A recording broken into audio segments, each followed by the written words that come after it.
Kaçın?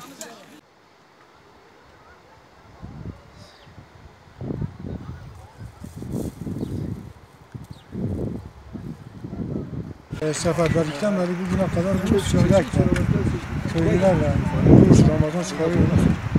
Köylü Belediyesi'ne gittik, Fen İşler Müdürlüğü'ne gittik, Büyükşehir'e gittik. Kaç yılda talep istedik, talebimiz daha duruyoruz. Kimse bize başvurmadı. Bugünler birkaç tane görüşmemiz oldu. Buz istedik, koruyacağım boru istedik kaç tane. İnşallah bize yardımcı olurlar bugünden sonra. İşimiz böyle, görüntümüz böyle, çalışmaz, olur, sunamaz. Bu şekilde devam ediyoruz. Bize yetkili olan her kimse bize yardımcı olsun. Af olsun, koruyacağım boru kim elindeyse bize yardımcı olsun. Gibisi kimin elindeyse bize yardımcı olsun. Kürek kazmayla çıkaramıyoruz. Yalnız Büyükşehir'e gitmişiz. Tarımsal Genel Başkanı'yla görüşmüşüz. Talebimizi iletmişiz. Talebimizi bekliyoruz. Bize kimse destek yardım çıkmamış. Kimse bize bugüne kadar daha destek gelmemiş bize. Tarımsal Genel Daire Başkanı bize kepçe verecek. Gereken yere koruyacağım boru verecek. Gereken yere iş makinesi verecek. Bizim talebimiz bu. O da başka yere iletiyorsa, başka yerden istiyorsa bize o şekilde yardımcı olsun. Yani kazma kürekle biz bugün Ramazan, oruç, köylerin halini, köyleri de göster.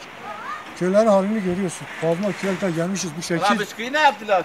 Bu şekil biz baş edemiyoruz, bu şekil çalışamıyoruz. Yetkili kimse yetkiliden yardım istiyoruz.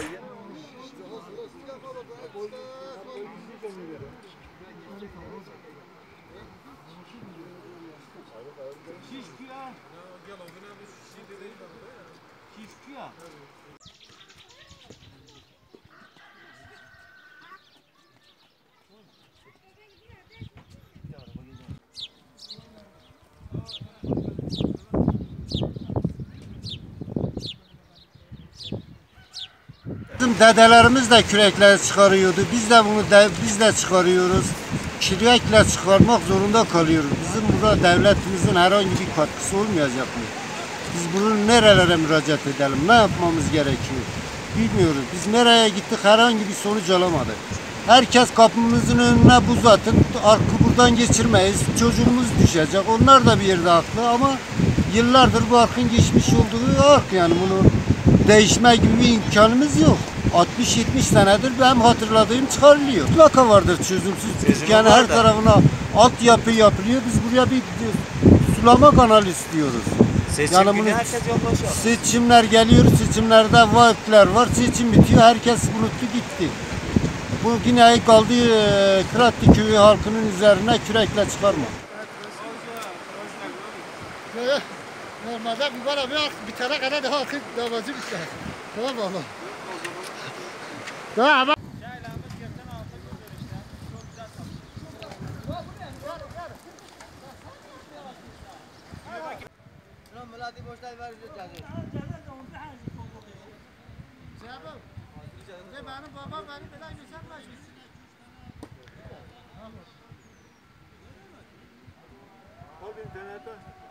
Her sene bu eziyeti çekiyoruz. Biz yetkililerden bir destek bekliyoruz. Yani her sene bu eziyeti çekmemizin bir anlamı yok bence. Yani bir şekilde bize yardımcı olsunlar. Bunu yaklaşık 60-70 senedir dedelerimizden beri çıkarıyorlar. Bildiğimizden biz de mesela bir 10-15 senedir bu eziyeti çekiyoruz. Yani bize bir destek olsunlar. Ne gerekiyorsa bize bir destek olsun. Yani bunun bir kanal olması lazım veya bir belediye tarafından, devlet tarafından bir çıkarılsın yani. Altımız çıkarılsın. Her sene bu Ramazan'da bu eziyeti çekmeyelim. Biz bunu istiyoruz. Yani tamam seçimlerde geliyorlar, bize vaatler falan veriyorlar. Sonrasından bir şey yok. Yani sonrasında bizi soran yok. 5 sene sonra tekrar geliyorlar aynı.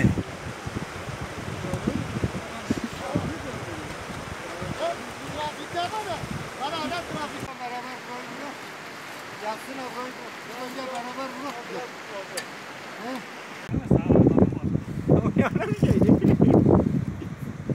Ya görüyorsunuz işte. Hayat.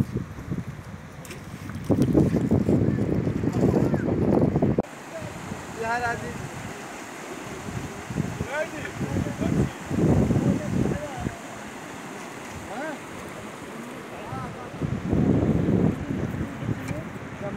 Bunu çekiyor.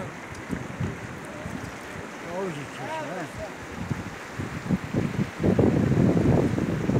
Muratlı köyünde oturuyorum. 40 senedir oradayım. 1980 sonrası bu arkın betonarme olduğu görüldü devlet suçlarında. Köyün ihtiyar heyetiyle muhtar beraber mahkemeye verdiler. Bu mahkemeyi kazandılar. Su parasını da artık ödemediler. Ödemedikleri için de devlet suçları bizim köyümüze düşman olmuş. Bizim köyümüze zerre kadar hiç herhangi bir iş yapmıyoruz. Suyumuzu da kendimiz gelip alıp götürüyoruz. Yazın su azaldığında da devlet suçları gelip burada bu suya sahip çıkıyor. Bize su dahi vermiyor. Bizim arazimiz burada şu anda Van'ın çevre köylerinin en büyük arazisi olmasına rağmen bizim arazilerimiz susuzluktan kırılıyor ve devlet buna sahip çıkmıyor. Bizim köyümüz bildiğimiz kadarıyla, ben tam olarak bilmediğim halde bunu söylüyorum, tarım alanı olarak gösterilmiş. Bu civar köylerin içerisinde tarım alanı olarak gösterilen tek köy ve bu suda tarım suyu olduğu için gene de devlet suçları bize engel oluyor ve bu yazın sular azaldığında bu suları bize vermiyor ve gelip bizim arkamızda halimizi görüyorsunuz. Her gün burada bu arkı çıkarmaktan bizim tek dileğimiz devlet suçlarının ve devletimizin bir şekilde bu köye sahip çıkması ve bu kanalın Gençler! ıslah edilmesi. Fazlı! Bu kadar bu halkın Bu taraf fazla dolu.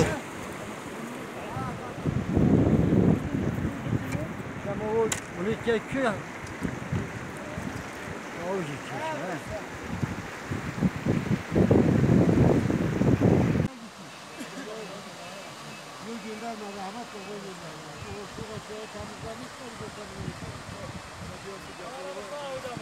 Gel buraya gençler. Ama geliyor. Ya oraya çömek yapsın.